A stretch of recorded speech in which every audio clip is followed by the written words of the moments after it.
The miseducation of gender. We're not taught everything when we're young, when we're kids.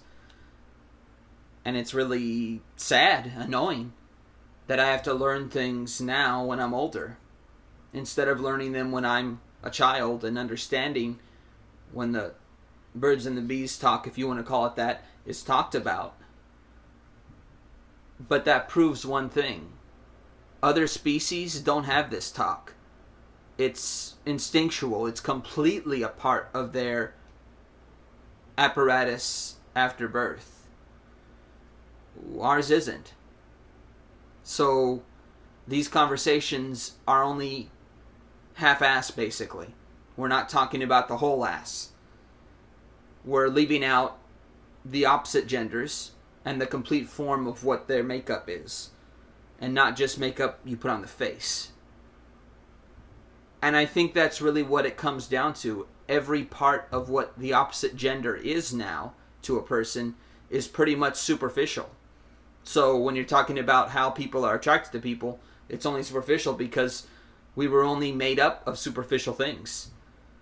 The superficial talk about gender when we were kids. So now, sexual orientation, gender identity, all these parts are parts of what we should have been talking about when we were kids. What we should have been talking about with our parents. What we should have heard from our parents ask us. So, me wearing this, for example, female clothing, is a problem. You can't be feminine. You only got to be masculine. So now the makeup of society is shifted to a power trip of what one gender means to another. So the miseducation of gender doesn't just affect you not understanding something, but it affects how you unite as a society, as a humanity, as persons in this world. You're basically saying that one is better than the other. And where does that come from? A miseducation of gender. Not completely talking about every single part of gender, so that there is no stereotype that can go above that. There's no hierarchy with that. Right now, there's just a patriarchy, matriarchy, or whatever you want to call it.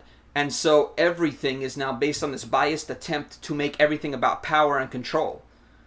But really, in all actuality's sake, it's about loving who you want to love, loving yourself completely so that everybody else can respect you 100%, and loving who you want to love.